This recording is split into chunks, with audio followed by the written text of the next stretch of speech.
Poviem vám príbeh o Kartovom kráľovstve, dajme si k tomu aj nejakú tematickú hudbu. Tak, v Kartovom kráľovstve vládnu 4 králi spolu so 4 kráľovnami. Žijú v jednom hrade a každý má svoju prepichovú izbu a napríklad Pikový král žije s Pikovou kráľovnou a Diamantov s Diamantov a tak ďalej.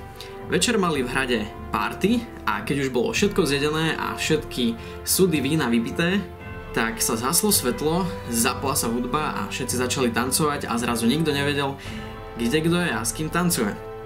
Ale tie karty zamiešame aj my, je ich tu 8, povedz mi číslo od 1 do 8 a toľko kariet dám na spodok. 3. 3? 5. Ďalej?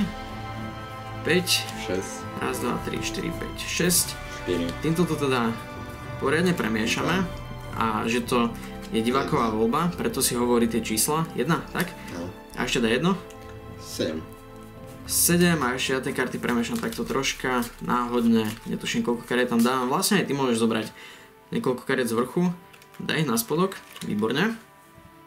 No a ráno, keď už pomaly svítalo, sa snažil každý dostať do svojej izby, no a s tým vínom to ide trocha ťažšie a bolo by to dosť problémov a vysvetľovania, keby sa kráľ zobudil s cudzou kráľovnou.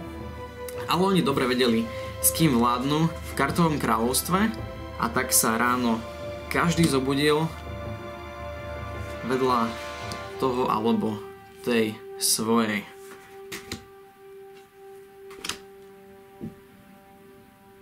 Ak sa chcete toto kúzlo naučiť, tak dajte odber na moju YouTube stránku Magic Miracles a o pár dní tam nájdete vysvetlenie. A keď bude vysvetlenie uverejnené, tak odkaz nájdete v popise videa. Ak sa vám kúzlo páčilo, tak mu dajte palec nahor a vidíme sa pri ďalšom videu. Čaute. Yeah.